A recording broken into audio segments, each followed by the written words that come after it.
Welcome back, and thanks for tuning in to Aklilu Real Estate. Today I'm going to be answering the question, as a seller, what must I reveal in disclosures when putting my home on the market for sale?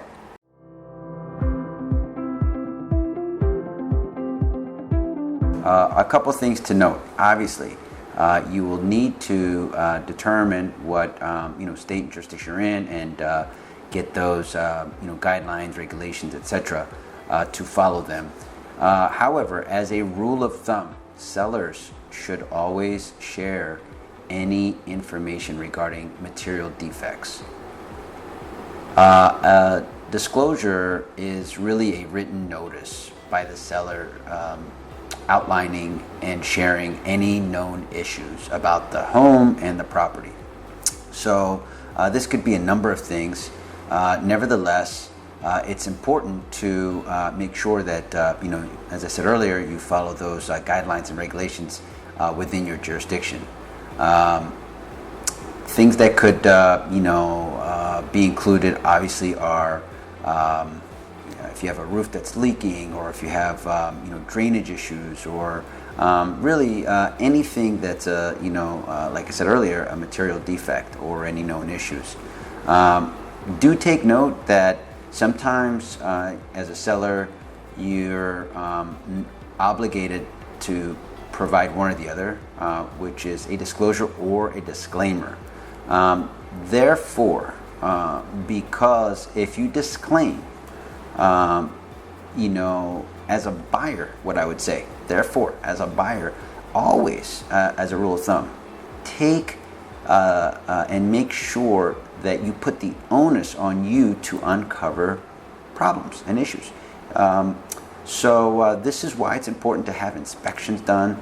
This is why it's important to be thorough. It's also important to have a realtor representing you, whether you are a seller or a buyer. Having someone really looking out for your interests, making sure and looking over the P's and Q's, as they say, and making sure that the I's are dotted and the T's are crossed. A number of things could come up. There are also more details within these type of disclosures, aside from just some of the things that we just briefly mentioned. For example, if a home was built before 1978, there are federal regulations and guidelines that are involved, as well as state. So obviously you have to look into those as well. Most homes obviously have been renovated, you would like to think, but nevertheless, even if they have been renovated, a lot of times, for example, with lead-based paint, it could be on the window seals, or it could be on certain trimmings, or any other places on the home. And lead-based paint has been proven to provide problems for little ones as they're growing and developing.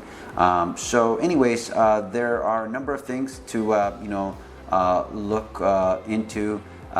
This brings me to sort of one thought, which is the market has clearly shifted. We've talked about that, and it is evolving. The pendulum has been kind of moving, and as you know, it is a pendulum, and the market was lopsided the past year and a half, 2 years, clearly, and a lot of buyers were foregoing inspections. They were just waiving them and waiving other things, and taking on problems that homes had without, just in order to sort of win out over, 20, 30 other offers, 40 offers, in some cases 50 offers.